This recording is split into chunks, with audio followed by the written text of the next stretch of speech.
Bihar board के द्वारा matric के सेंटअप परीक्षा लिया जा रहा है और सामाजिक विज्ञान का ओरिजिनल क्वेश्चन पेपर मेरे पास आ चुका है। इसके पहले भी बहुत सारे सब्जेक्ट का हमने बता दिया है, तो वो वीडियो नहीं देखें तो देख लीजिएगा। और आपको बताना चाहेंगे कि सामाजिक विज्ञान का जो परीक्षा हो रहा है ना, उसमें बहुत ही शानदार क्वेश्चन पूछा गया है। आइए आपको फटाफट से बता देते हैं कि इसका सही से उत्तर क्या होगा, वो ऑब्जेक्टिव हो या फिर सब्जेक्टिव हो। फटाफट से कॉपी और कलम निकालिए और इसे आप लिख डालिए। साथ ही आपको पीडीएफ कैसे मिलेगा, कैसे डाउनलोड आप कर सकते हैं, वो भी आपको बताने वाले हैं। तो काफी मजा आने वाली है आज की वीडियो में। तो फटाफट से आप वीडियो को फैला दीजिए, सभी बच्चों का फैला दीजिए, सबका आप हेल्प कर दीजिए और नीचे कमेंट जरूर कीजिएगा कि हमारा पढ़ाया हुआ बताया हुआ जो क्वेश्चन है वह कैसा लगता है। आपको बता दें, बहुत खुशी हुई हमें कि जो आपको हम पहले पढ़ा दिए हैं, बता दिए हैं ना, उसी से क्वेश्चन एकदम हूबहू उठा करके पूछ दिया गया है। यानी आपको पता ही है कि हमें लगभग 60 से 65 दिनों के लिए जाना जाता है और 60 से 65 दिनों में जो आपको हम तैयारी करा देते हैं ना, वह धमाल मच जाता है। और आपको बता दें कि मेरा किताब भी मार्केट में आ चुका है, आप मेरे किताब को भी खरीद करके बेहतर तैयारी कर सकते हैं और पिछले वर्षों से ही वो धमाल मचा रहा है मेरा किताब। सबसे पहले बताना चाहेंगे कि जो सामाजिक विज्ञान की परीक्षा हो रही है उसमें कितना क्वेश्चन आपसे पूछा जा रहा है। आपको बताना चाहेंगे कि सामाजिक विज्ञान में ऑब्जेक्टिव क्वेश्चन की संख्या 80 आई हुई है और 32 आपका सब्जेक्टिव क्वेश्चन आया हुआ है, यानी कि लघुतरीय और दीर्घोत्तरीय क्वेश्चन पूछा गया है। 80 क्वेश्चन में मात्र आपको 40 प्रश्न का ही जवाब देना है ऑब्जेक्टिव में, और 32 क्वेश्चन में मात्र आपको 16 प्रश्न का ही जवाब देना है। इस तरीके से आपको आधे प्रश्न का ही जवाब देना है, यानी कि टोटल 112 क्वेश्चन पूछा जाएगा और 112 क्वेश्चन में से मात्र आपको आधे प्रश्न का जवाब देना है। आपको बताना चाहेंगे कि इसका विषय कोड जो होता है वह 111 होता है। चलिए आइए बताते हैं कि आपको फटाफट से कि क्या क्या क्वेश्चन पूछा गया सेंटअप एग्जाम में। कॉपी और कलम ले लिए होंगे आप लोग और फटाफट से इसका उत्तर लिख लीजिए। और भी सभी सब्जेक्ट का हम आपको बता दिए हैं, तो जल्दी से सोचिए मत, पहले तो चैनल को सब्सक्राइब कर लीजिए, फटाफट से कर लीजिए और वीडियो को लाइक करके दोस्तों में शेयर कर दीजिए। जल्दी से लाइक कर दीजिए। चलिए, ये रहा क्वेश्चन आपके स्क्रीन पे। सबसे पहला क्वेश्चन जो कि बहुत ही शानदार क्वेश्चन पूछा गया है, देखिएगा इसका उत्तर क्या होगा, फटाफट से लिख लीजिए। तो क्वेश्चन कह रहा है कि निम्न में से किसका योगदान सकल घरेलू उत्पाद में, क्या पगला गए हैं हमने, मैथो के ही बनाओ बखेर भइलो न।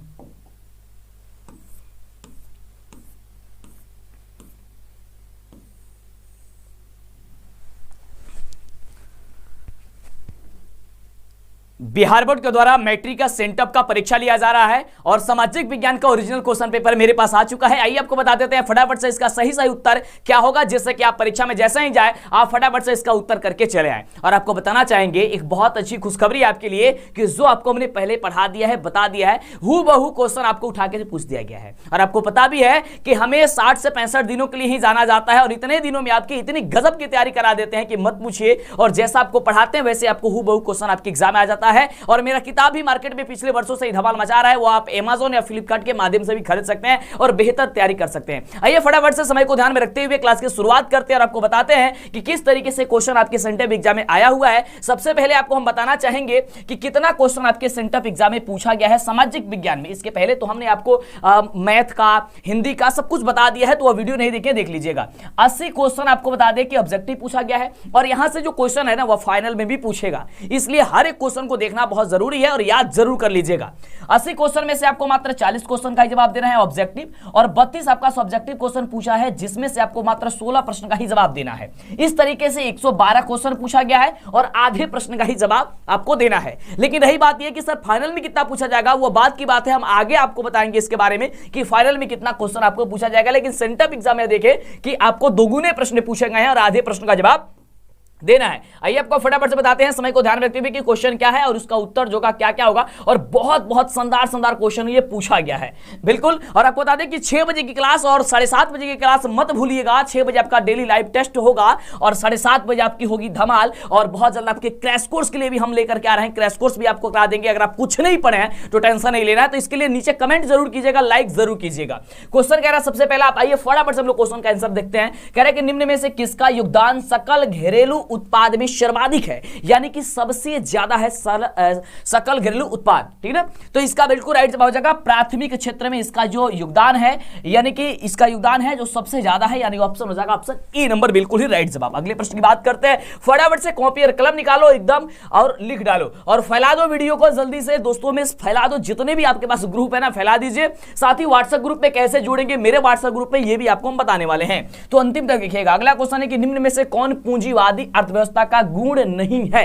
ये बहुत बढ़िया क्वेश्चन है। इसका राइट जवाब हो जाएगा कि सामाजिक कल्याण जो है वह पूंजीवादी अर्थव्यवस्था का गुण नहीं होता है, क्योंकि संसाधनों का निजी स्वामित्व और निजी लाभ और कीमत यंत्र जो होता है ये सब कुछ होता है। लेकिन ये ऑप्शन आ जाएगा आपका डी नंबर। अगले प्रश्न की बात करते हैं फटाफट से। चलिए, ये रहा अगला नंबर क्वेश्चन आपके स्क्रीन पे, और क्वेश्चन कह रहा है कि बिहार की अधिकतर जनसंख्या जीविका के लिए किस क्षेत्र पर निर्भर है?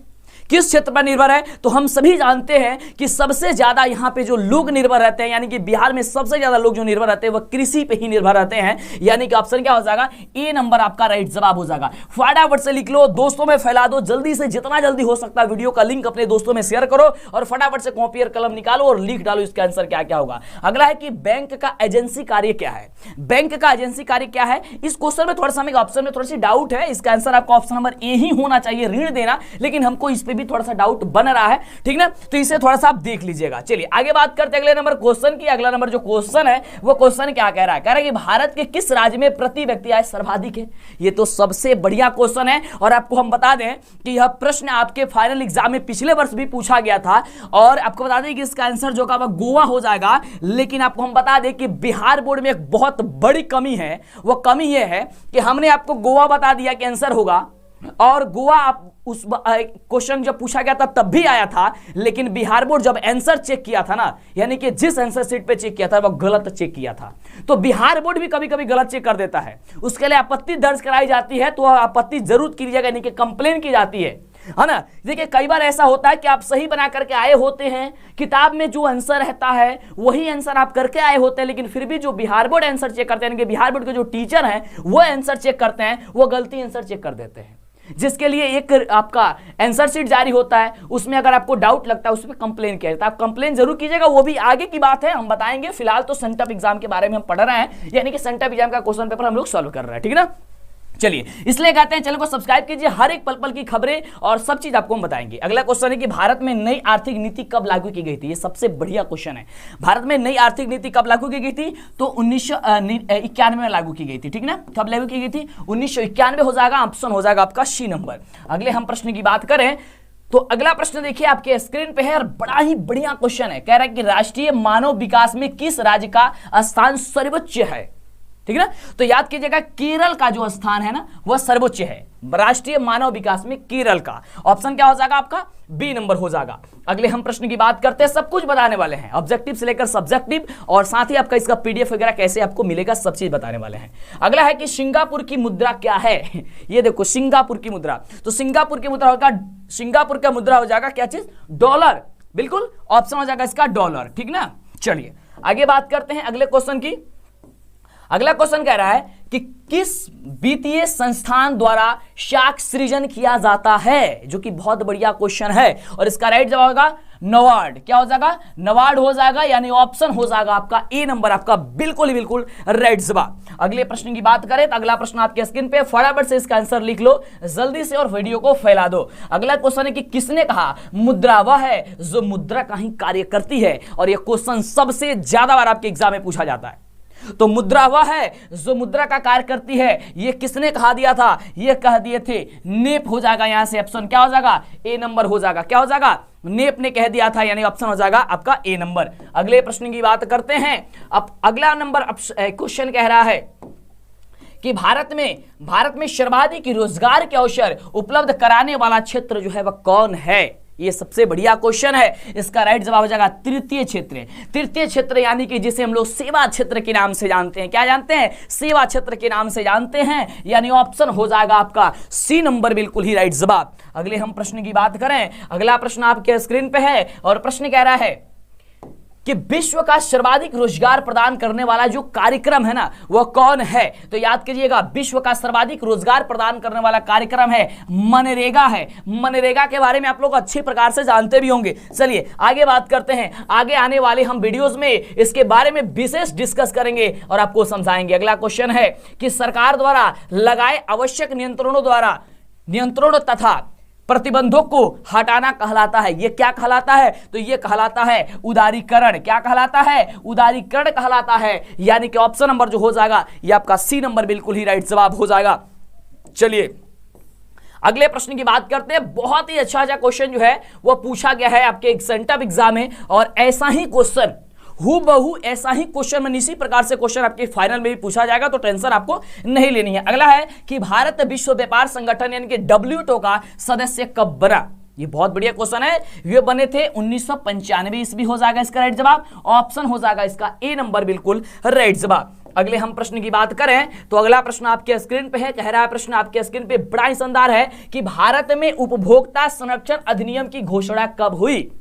भारत में उपभोक्ता संरक्षण अधिनियम की घोषणा कब हुई थी? 1986 ईस्वी में, यानी ऑप्शन हो जाएगा आपका बी नंबर बिल्कुल ही राइट जवाब। अगले प्रश्न की बात करते हैं फटाफट से, इसका सही जवाब क्या होगा ये देखो। अगला नंबर क्वेश्चन कह रहा है कि योजना आयोग के प्रथम अध्यक्ष जी कौन थे। योजना आयोग के प्रथम जो अध्यक्ष थे वो याद करके रखना, पंडित जवाहरलाल नेहरू हो जाएगा। क्या हो जाएगा? पंडित जवाहरलाल नेहरू जी हो जाएंगे। ऑप्शन हो जाएगा क्या चीज? D number. अगले प्रश्न की बात करें, अगला प्रश्न आपके स्क्रीन पे है और प्रश्न कह रहा है कि भारत में किस प्रकार की अर्थव्यवस्था पाई जाती है।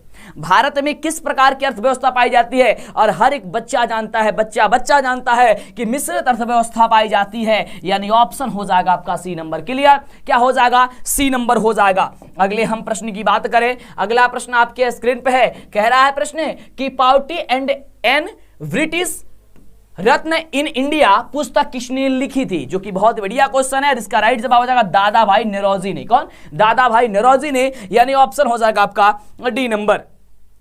अगले हम प्रश्न की बात करें, अगला प्रश्न हम सभी का कह रहा है कि बंगाल विभाजन कब हुआ था। और ये क्वेश्चन बार बार आपको बता रहे थे, बार बार आपको हम समझा रहे थे कि ये क्वेश्चन आएगा, और देखो यहाँ पे सेंटअप में भी ये क्वेश्चन को पूछ दिया गया। तो हो जाएगा 1905 ईस्वी में। कब बंगाल विभाजन हुआ था? 1905 ईस्वी में। अगले हम प्रश्न की बात करें तो अगला प्रश्न ये रहा आपके स्क्रीन पे। फटाफट से देखते हैं क्योंकि समय आपके पास भी कम है और हमारे पास भी कम है, क्योंकि आपको हमें बहुत कुछ पढ़ाना है और आपको बहुत कुछ पढ़ना है, तभी तो मिलकर के हम मचाएंगे धमाल। बिल्कुल, चलिए आगे बात करते हैं कि मेजनी का संबंध किस संगठन से था। मेजनी का संबंध किस संगठन से था? और ये क्वेश्चन सबसे ज्यादा बार आपके एग्जाम में आता है कि कार्बोनरी से था। किससे था? कार्बोनरी से था। ऑप्शन हो जाएगा आपका बी नंबर। अगले हम प्रश्न की बात करते हैं तो अगला प्रश्न आपके स्क्रीन पे है। बहुत ही जबरदस्त और बहुत ही धमाल मचाने वाला क्वेश्चन है। यूनान को स्वतंत्रता कब मिली? यूनान को स्वतंत्रता कब मिली थी? इसका राइट जवाब होगा 1832 ईस्वी में, यानी कि ऑप्शन हो जाएगा आप सभी का बी नंबर बिल्कुल ही राइट जवाब। अगले प्रश्न की बात करते हैं फटाफट से। क्या आपने अभी तक वीडियो को लाइक नहीं किया है? यार इतनी कंजूसी काय करते हो? फटाफट से वीडियो को लाइक करो, क्योंकि जब आप लाइक करते हैं ना तो मनोबल बढ़ता है अंदर से और आपके लिए बहुत बेहतर कार्य कर सकते हैं। और साथ ही आप मीठा मीठा जब कमेंट करते हैं ना, बहुत मजा आता है। बिल्कुल कर दीजिए फटाफट से। अगला है सेडान के युद्ध में किसकी पराजय होती है? जो सेडान का युद्ध हुआ था ना, इसमें किसकी पराजय हो गई थी? ये पराजय हो गई थी फ्रांस की। किसकी पराजय हो गई थी? फ्रांस की पराजय हो गई थी। ऑप्शन आपका ए नंबर हो जाएगा। जल्दी से नोट कर लो, लिख लो फटाफट से, और चैनल को सब्सक्राइब करके दोस्तों में शेयर करो बिल्कुल फटाफट से, समय काफी ही कम है। अगला क्वेश्चन कह रहा है कि रूस में ड्यूमा का गठन कब हुआ था? ये बहुत ही बढ़िया क्वेश्चन है। तो इसका राइट जवाब हो जाएगा 1905 ही ईस्वी में हुआ था। ऑप्शन क्या हो जाएगा? बी नंबर हो जाएगा। अगले प्रश्न की बात करते हैं। अगला प्रश्न कह रहा है कि अप्रैल थीसिस किसने कब पेश की थी? देखो ये भी क्वेश्चन आपको कल ही परसों शायद पढ़ाए थे ना। अप्रैल थीसिस किसने पेश की? बहुत बढ़िया क्वेश्चन है। इसका राइट जवाब लेनिन ने किया था। कौन? लेनिन ने किया। ऑप्शन हो जाएगा डी नंबर राइट जवाब। अगले प्रश्न की बात करते हैं फटाफट से। क्वेश्चन कह रहा हम सभी का कि विश्व का पहला समाजवादी देश कौन है? विश्व का पहला समाजवादी जो देश है वह कौन है? वह रूस है। कौन है? रूस है। दिमाग में बैठा लो, एकदम फटाफट से याद कर लो, जैसे ही एग्जाम में आएगा आपको एकदम धड़ाधड़ आपको धमाल मचा देनी है। सेंटम में तो आया ही है, क्योंकि वही क्वेश्चन हूबहू क्वेश्चन आपको हम बता देना है उसका आंसर, लेकिन फाइनल एग्जाम के लिए भी आपको प्रिपरेशन करते रहना है, तैयारी करते रहना है जबरदस्त तरीके से। अगला है कि कार्ल मार्क्स का जन्म कहां हुआ था? कार्ल मार्क्स जो जन्म हुआ था ना वो कहां हुआ था? तो कार्ल मार्क्स का जन्म हुआ था जर्मनी में। कहां हुआ था? जर्मनी में। ऑप्शन हो जाएगा सी नंबर। अगले प्रश्न की बात करें, अगला प्रश्न कह रहा है हम सभी का क्वेश्चन है वियतनाम की राजधानी कहां है? वियतनाम की राजधानी कहां है? तो वियतनाम का राजधानी हनोई है। कहां है? हनोई है। याद कर लेना, बहुत ही शानदार क्वेश्चन है। अगले हम प्रश्न की बात करें, अगला प्रश्न हम सभी का कह रहा है बहुत ही शानदार प्रश्न है। कह रहा है कि किस समझौते के तहत वियतनाम को दो मांग यानी कि उत्तरी वियतनाम और दक्षिणी वियतनाम में बांटा गया था। ये बहुत ही बढ़िया क्वेश्चन है और इसका राइट जवाब होगा जेनेवा समझौता के अंतर्गत। जेनेवा समझौता क्या हो जाएगा, ऑप्शन हो जाएगा सी नंबर। अगले प्रश्न की बात करते हैं। अगला प्रश्न आपके स्क्रीन पे है और बड़ा ही शानदार प्रश्न है। प्रश्न कह रहा है कि कांग्रेस के किस अधिवेशन में पूर्ण स्वराज की मांग की गई थी, ये मांग की घोषणा की गई थी। ये बहुत ही बढ़िया क्वेश्चन है, बहुत ही शानदार क्वेश्चन है और इसका राइट जवाब होगा लाहौर अधिवेशन। क्या हो जाएगा, लाहौर अधिवेशन, यानी ऑप्शन हो जाएगा आपका ए नंबर, बिल्कुल ही राइट जवाब। क्या आपने अभी तक वीडियो को लाइक नहीं किया, फटाफट से कर दो यार, इसमें बात में आप कमजोरी और कंजूसी गाय करते हो, फटाफट से करो तो जल्दी जल्दी कर दो। हाँ चलिए अगला प्रश्न देखिए। उम्मीद है कि आप लोग कर दिए होंगे और मजा ले रहे होंगे क्लास की और फटाफट से आंसर करके आप लोग एकदम धमाल मचा रहे होंगे। अगला क्वेश्चन है कि थ्रशना में किसके नेतृत्व में नमक सत्याग्रह हुआ था। देखो ये क्वेश्चन जो है ना, इसमें थोड़ा सा फटा फटा हमको दिख रहा है, लेकिन तुम लोग को स्पष्ट दिखेगा क्योंकि कैमरे में इसका क्वालिटी जो होगा वो बना देगा, लेकिन हमारे सामने जो जूम किया ना तो फट गया है। तो क्वेश्चन पढ़ने में थोड़ा सा हमको क्या हो रहा है, थोड़ा सा प्रॉब्लम हो रहा है इसमें, ठीक है ना। चलो तो इसका राइट जवाब हो जाएगा वह सरोजनी नायडू हो जाएगा। क्या हो जाएगा, सरोजनी नायडू हो जाएगा, ऑप्शन हो जाएगा सी नंबर। ये आपका सी नंबर, थोड़ा सा छोटा कर लेते हैं, देखो बड़ा जूम हो गया ना तो थोड़ा सा हमको दिक्कत हो रहा है, हमको स्पष्ट नहीं दिख रहा है, तुम लोग स्पष्ट दिख रहा होगा। चलिए अगला प्रश्न कह रहा है, बड़ा ही जबरदस्त क्वेश्चन है कि ईस्ट इंडिया एसोसिएशन की स्थापना कब हुई थी। ये बहुत ही बढ़िया क्वेश्चन है और इसका राइट जवाब होगा कि 1866 ईस्वी में। कब, 1866 ईस्वी में। ऑप्शन हो जाएगा आपका डी नंबर। अब होगा धमाल, अब होगा कमाल, बहुत ही जबरदस्त तरीके से आपको पेपर की खोपड़ी में छेद कर रहा है। अगला क्वेश्चन कि गदर पार्टी की स्थापना किसने की थी। गदर पार्टी की स्थापना आप सभी जानते हैं कि लाला हरदयाल ने किया था, यानी ऑप्शन कहां पे है, देखिए लाला हरदयाल सिंह ने, लाला हरदयाल होगा, ऑप्शन होगा इसका ए नंबर, ठीक है ना। चलिए अगले प्रश्न की बात करते हैं। अगला प्रश्न हम सभी का क्या कह रहा है, तो ये रहा अगला नंबर 33 नंबर प्रश्न है और 33 नंबर प्रश्न कह रहा है कि Tata iron and steel company की स्थापना कब हुई थी। बहुत बढ़िया क्वेश्चन है। Tata iron and steel company की स्थापना कब हुई थी, तो 1907 में हुई थी। कब हुई थी, 1907 में हुई थी। ऑप्शन हो जाएगा आपका ए नंबर। क्लियर, क्या हो जाएगा, ऑप्शन हो जाएगा ए नंबर। फटाफट से वीडियो को लाइक और चैनल को सब्सक्राइब करके दोस्तों में शेयर करो, जल्दी से शेयर कर दो, फैला दो वीडियो को हर एक बच्चे के पास। कह रहा है स्पिनिंग म्यूल का आविष्कार किसने किया था, बताओ फटाफट से। बहुत बढ़िया क्वेश्चन है और इसका राइट जवाब हो जाएगा ऑप्शन नंबर बी। क्या हो जाएगा, शैमुलियर क्रॉफ्टन ने हुआ था, यानी कि ऑप्शन हो जाएगा आपका बी नंबर, बिल्कुल राइट जवाब। फटाफट से वीडियो को लाइक और चैनल को सब्सक्राइब करके दोस्तों में शेयर कीजिए। अगला क्वेश्चन कह रहा है कि शांति व्यवस्था के स्थान पर किस प्रकार की शहरी व्यवस्था की प्रवृत्ति बढ़ी थी। ये बहुत ही बढ़िया क्वेश्चन है, इसका राइट जवाब प्रगतिशील। क्या हो जाएगा, प्रगतिशील हो जाएगा। ऑप्शन क्या हो जाएगा, ए नंबर, बहुत ही बढ़िया, इसका राइट जवाब हो जाएगा। चलिए पूरे 80 क्वेश्चन का आंसर जानिए, क्योंकि यहां से कोई भी फाइनल एग्जाम में भी क्वेश्चन पूछा जा सकता है। यानी कि जब बिहार बोर्ड क्वेश्चन को सेट करता है, बिहार बोर्ड क्वेश्चन को बतलाता है, तो आपको इसको समझना जानना बेहद ही जरूरी हो जाता है। चलिए अगला क्वेश्चन कह रहा है, इसी टाइप का क्वेश्चन, बहुत सारा क्वेश्चन हम आपको बताएंगे। अगला है 1929 ईस्वी की मंदी का सबसे पुराना प्रभाव किस देश पर पड़ा, किस देश पर पड़ा था, तो वह देश पर पड़ा था संयुक्त राज्य अमेरिका पे। संयुक्त राज्य अमेरिका पे पड़ा था, इसका सबसे बड़ा प्रभाव पड़ा था। ऑप्शन क्या हो जाएगा, ऑप्शन आपका हो जाएगा सी नंबर। अगले हम प्रश्न की बात करते हैं। अगला प्रश्न कह रहा है कि न्यू डील का संबंध निम्न में से किससे था। न्यू डील का संबंध सबसे जो है तो किससे था, तो था आर्थिक नीति। क्या हो जाएगा, आर्थिक नीति हो जाएगा, यानी कि ऑप्शन नंबर आपका डी नंबर जो दिया गया है वह रसगुल्ले, डी नंबर आपका राइट जवाब हो जाएगा। अगले हम प्रश्न की बात करते हैं फटाफट से, तो ये रहा अगला नंबर प्रश्न आपके स्क्रीन पे। कह रहा है कि अंतरराष्ट्रीय मुद्रा कोष की स्थापना कब हुई। अंतरराष्ट्रीय मुद्रा कोष की स्थापना जो हुई थी रसगुल्ले, वो हुई थी 1945 ईस्वी में। ऑप्शन क्या हो जाएगा, ए नंबर आपका बिल्कुल ही राइट जवाब हो जाएगा। फटाफट से वीडियो को लाइक और चैनल को सब्सक्राइब करके दोस्तों में शेयर कीजिए। चलिए अगले प्रश्न की बात करते हैं।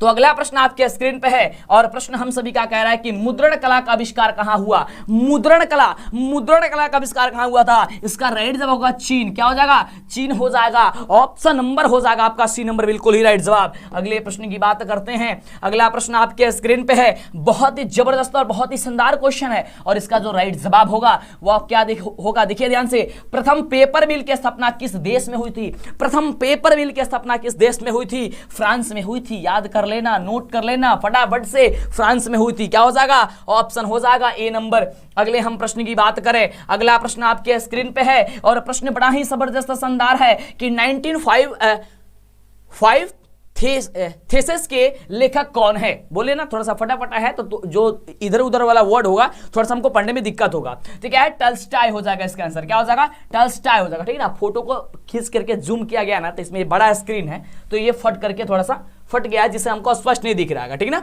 वैसे आपको स्पष्ट दिख रहा होगा बिल्कुल, क्योंकि कैमरे में वो सेटिंग की गई है। चलिए अगला क्वेश्चन है कि शनवाद कैमुदी किस भाषा का समाचार पत्र था? बहुत ही जबरदस्त क्वेश्चन है और इसका राइट क्या होगा? जवाब बंगला हो जाएगा। ऑप्शन क्या हो जाएगा? बंगला हो जाएगा। फटाफट से याद कर लो, आपके फाइनल एग्जाम में भी यहां से क्वेश्चन आएगा, बिल्कुल आप याद करके रखना, बाद में मत पछताना। चलिए अगला क्वेश्चन, सेंटअप में तो करियो दोगे, फटाफट से सेंटअप में तो आप लोग कर दोगे जल्दी जल्दी। चलिए तो अगला क्वेश्चन कह रहा है आपके स्क्रीन पे कि रूसो कहां का दार्शनिक था? ये बहुत ही बढ़िया क्वेश्चन है, सीधे एग्जाम में आने वाला भी क्वेश्चन है। तो आपका फ्रांस का दार्शनिक था। कहां का था?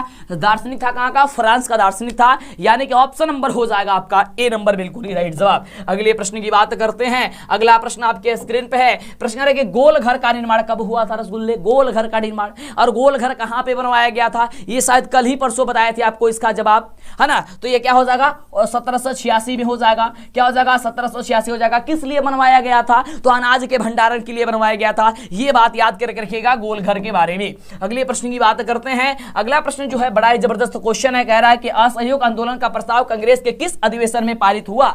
ये भी क्वेश्चन सबसे जबरदस्त क्वेश्चन है और ये भी क्वेश्चन को आपको हमने बताया था। तो क्या हो जाएगा इसका जवाब? कह रहा है कि असहयोग आंदोलन का प्रथम कांग्रेस के किस अधिवेशन में होता था? दिसंबर 1920 नागपुर में हुआ था ना। ऑप्शन हो जाएगा आपका डी नंबर यहां से। चलिए अगले प्रश्न की बात करते हैं। अगला प्रश्न कह रहा है हम सभी का, बहुत बढ़िया क्वेश्चन है। ये देखिए क्वेश्चन कह रहा है कि ताशकंद में भारतीय कम्युनिस्ट पार्टी की स्थापना किसने की थी? किसने की थी बताओ तो फटाफट से। इसका जवाब क्या? एम.एन. राय ने किया था। कौन किया था? एम.एन. राय ने किया था, यानी कि ऑप्शन नंबर आपका हो जाएगा बी नंबर, बिल्कुल ही राइट जवाब। अगले प्रश्न की बात करते हैं। अगला प्रश्न आपके स्क्रीन पे कह रहा है कि यंग इटली की स्थापना किसने की? यंग इटली की स्थापना जो है किसने की थी? तो इसका राइट जवाब होगा मेजनी ने की थी। कौन की थी? तो मेजनी ने की थी, यानी कि ऑप्शन आपका ए नंबर जो दिया गया है वो ए नंबर आपका राइट जवाब हो जाएगा। अगले हम प्रश्न की बात करें तो अगला प्रश्न आपके स्क्रीन पे है और कह रहा है प्रश्न कि भारतीय संविधान सभा का गठन कब हुआ था? भारतीय संविधान सभा का गठन कब हुआ था? तो भारतीय संविधान सभा का गठन जो हुआ था वो 1946 ईस्वी में हुआ था। याद करके रखना, नोट करके रखना, काफी जबरदस्त क्वेश्चन है और जबरदस्त क्वेश्चन को याद करके भी रखना है और सेंटर एग्जाम में तो आपको धमाल मसा ही देना है। अगला प्रश्न कह रहा है कि निम्न में से कौन संघ सूची में है? संघ सूची में बताओ, फटाफट से बताओ। तो इसका राइट जवाब हो जाएगा संचार जो है ना वो संघ सूची में है। क्या हो जाएगा? ऑप्शन हो जाएगा बी नंबर। अगले प्रश्न की बात करते हैं। अगला प्रश्न कह रहा है हम सभी का बड़ी ही जबरदस्त क्वेश्चन है, कह रहा है कि संविधान संशोधन हेतु संसद के दोनों सदनों में कितना बहुमत आवश्यक है? कितना बहुमत आवश्यक है? तो लगभग 2/3 बहुमत आवश्यक है, तभी जाकर के संशोधन होगा, नहीं तो संविधान में संशोधन नहीं किया जा सकता है। चलिए अगले प्रश्न की बात करते हैं। अगला प्रश्न आपके स्क्रीन पे है और प्रश्न के हम सभी का कह रहा है कि राष्ट्रीय स्तर पर पंचायती राज प्रणाली की शुरुआत किस समिति की अनुशंसा पर हुई? ये बताओ फटाफट से। इसका राइट जवाब होगा कि बलवंत राय मेहता समिति। ऑप्शन क्या होगा? बलवंत राय मेहता समिति, ऑप्शन डी नंबर राइट जवाब होगा। अगले प्रश्न की बात करते हैं तो अगला प्रश्न आपके स्क्रीन पे है और फटाफट से दीजिए जवाब और मचाइए आप लोग धमाल। कह रहे हैं कि संविधान का कौन सा संशोधन विधेयक पंचायती राज प्रणाली से संबंधित है? तो याद करके रखना 73वां कौन है? तो 73वां संशोधन है। कौन है? 73वां जो है वो आपका हो जाएगा राइट जवाब। अगले प्रश्न की बात करते हैं। अगला प्रश्न आपके स्क्रीन पे बड़ा ही जबरदस्त क्वेश्चन है, कह रहा है कि पंचायती राज व्यवस्था का दूसरा स्तर निम्न में से कौन है? दूसरा स्तर तो याद कीजिएगा, दूसरा स्तर हो जाएगा पंचायत समिति। पंचायत समिति यानी कि जिसे अब बीडीसी कहते हैं ना, पंचायत समिति हो जाएगा। अगले प्रश्न की बात करते हैं तो अगला प्रश्न हम सभी का कह रहा है कि 1975 के आपातकाल के समय प्रधानमंत्री कौन थे?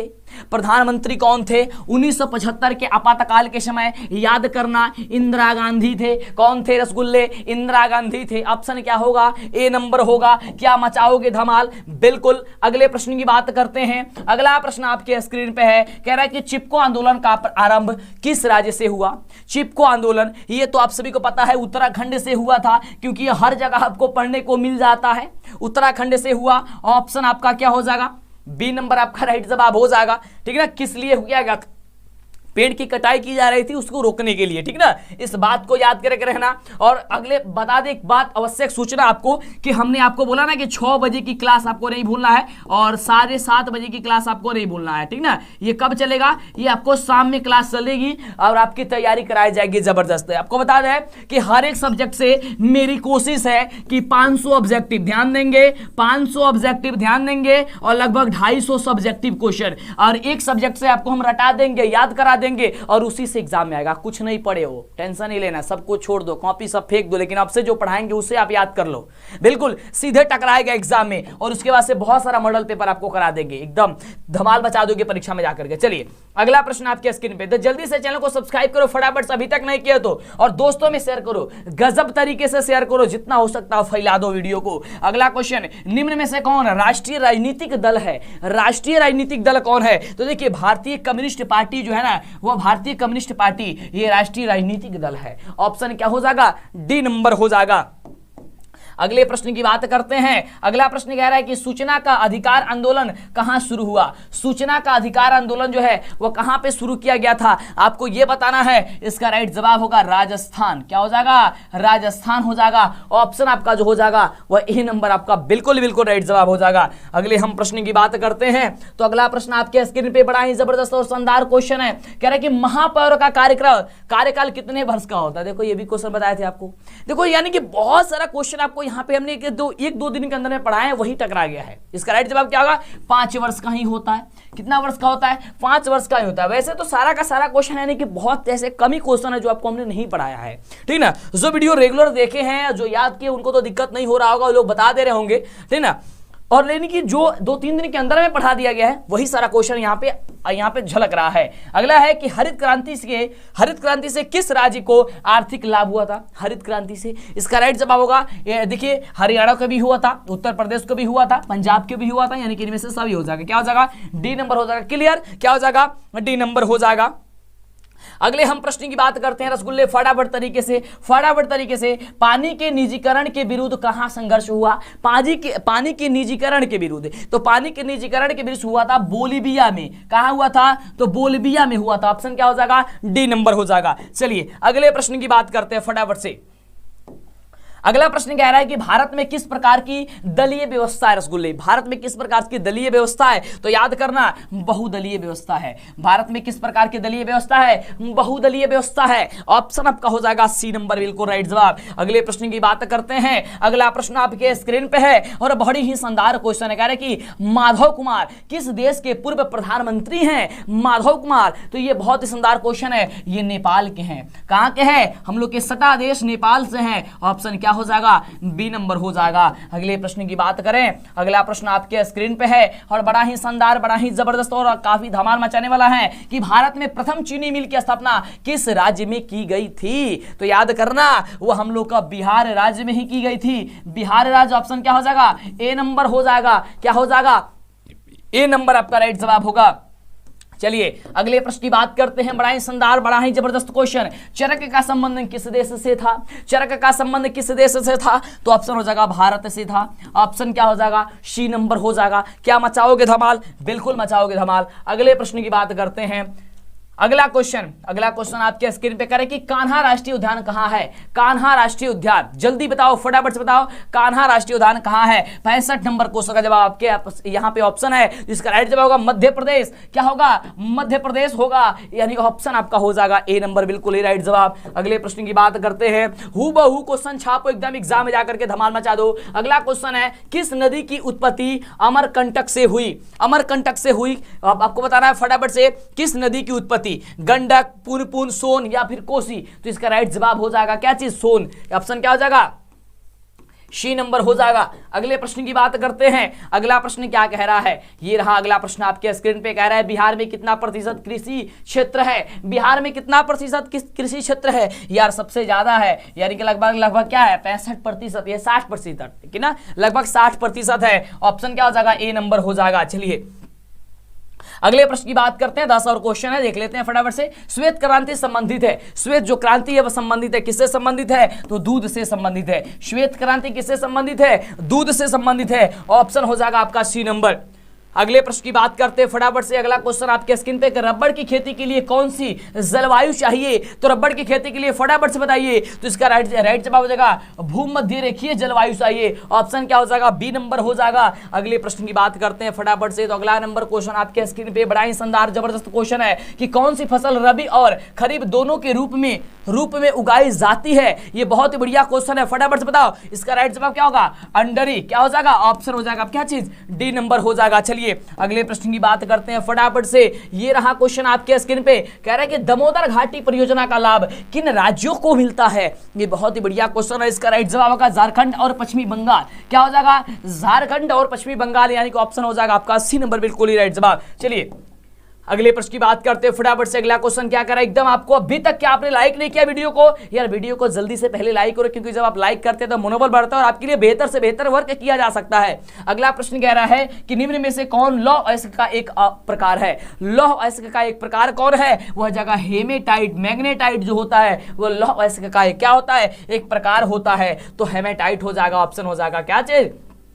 B number. अगला है टैक्सोल का उपयोग कहां होता है? टैक्सोल का जो उपयोग होता है याद करना, वो कैंसर के लिए होता है। किसके लिए? कैंसर के लिए। ऑप्शन क्या होगा आपका? बी नंबर हो जाएगा।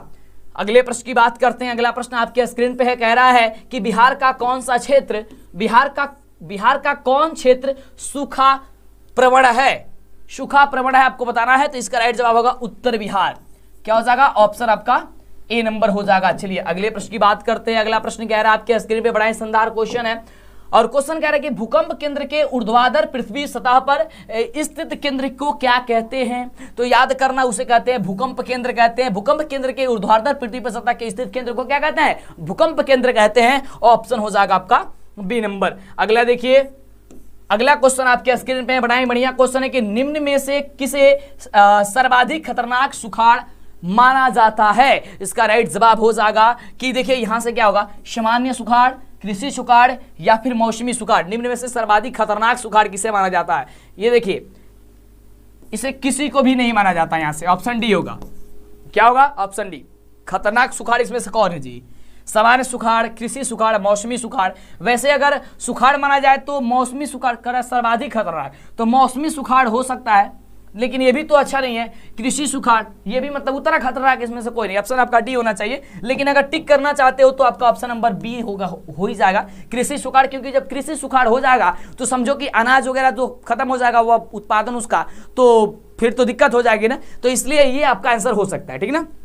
चलो अगले प्रश्न की बात करते हैं। अगला प्रश्न क्या है कि बाढ़ से होती है, बाढ़ से हानि होती है, किसको हानि होती है? पशुओं को, फलों को, फसलों को, पशुओं को, भवनों को, यानी में से सभी। तो यार देखो, सबकी हानि हो जाती है जब बाढ़ आएगी। तो ये थोड़ी ना कहेगी कि तुम पशु हो, तुमको बहा के नहीं लेके जाएंगे, तुम भवन हो, तुम मकान हो, तुमको बहा के नहीं ले जाएंगे, या फिर तुम फसल हो, तुमको नहीं ले जाएंगे क्योंकि तुम अन्न देते हो, लोग इसे जीते। ऐसा चीज नहीं, थोड़ी ना होता है। ये किसी को भी बहा के लेके चला जा सकता है। इनमें से क्या हो जाएगा? डी नंबर हो जाएगा।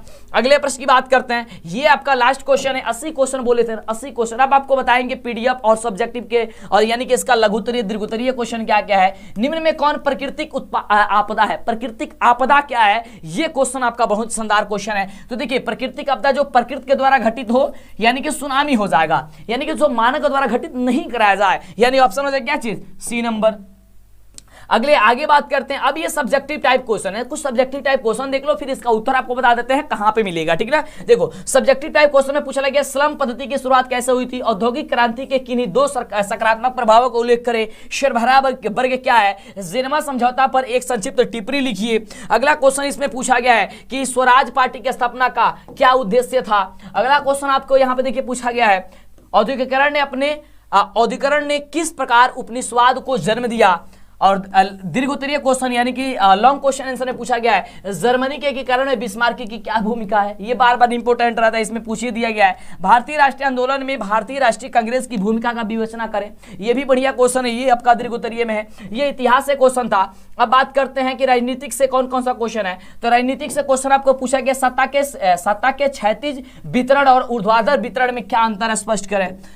अगला क्वेश्चन पूछा गया कि समवर्ती सूची का क्या अभिप्राय है। अगला क्वेश्चन पूछा गया है कि ग्राम पंचायत की आय के स्रोत को बतलाइए। अगर है कि बिहार में हुए छात्र आंदोलन के प्रमुख कारणों को कारण क्या थे, इसके बारे में बताइए। यानी कि ये सारे क्वेश्चन जो है आपका सब्जेक्टिव पूछा गया और भी देख सकते हैं। अब दीर्घ उत्तरीय इसमें क्वेश्चन क्या क्या है कि संघीय शासन व्यवस्था की प्रमुख विशेषताएं लिखिए और नगर परिषद के संगठन और कार्यों का वर्णन कर दीजिए, ठीक ना। अगला इसमें आगे बात करते हैं हम लोग। आगे पूछा गया प्रत्यक्ष विदेशी निवेश से आप क्या समझते हैं, अर्थव्यवस्था को परिभाषित कीजिए। ये आपको अर्थशास्त्र से यानी कि इकोनॉमिक्स से क्वेश्चन पूछा गया है। अगला है कि आर्थिक अवसंरचना क्या है और कोपरा क्या है, ये नया क्वेश्चन जुड़ा है। कोपरा जो है नया क्वेश्चन जुड़ा है, ठीक ना। इसका आंसर बता देते हैं, कहां पे मिलेगा, टेंशन मत लो, पहले क्वेश्चन देख लो। 1991 के आर्थिक सुधारों से आप क्या समझते हैं, भारत में इन सुधारों का आवश्यकता क्यों हुई और आर्थिक विकास क्या है, आर्थिक विकास में आर्थिक वृद्धि में क्या आर्थिक वृद्धि में अंतर की व्याख्या कर दीजिए। ये आपका सब्जेक्टिव में रहा। आगे बात करते हैं। अगला जो है भूगोल से क्वेश्चन है, खरीज क्या है।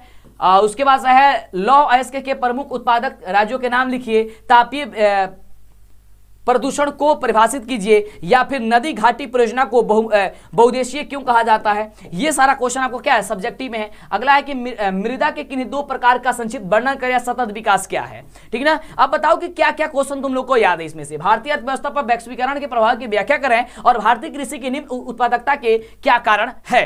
अगला क्वेश्चन जो है आपदा से पूछ दिया गया है कि प्राकृतिक आपदा मानव जनित आपदा का उदाहरण सहित अंतर को आपको स्पष्ट कर देना है। ये अंतर जो होता है वह क्या होता है।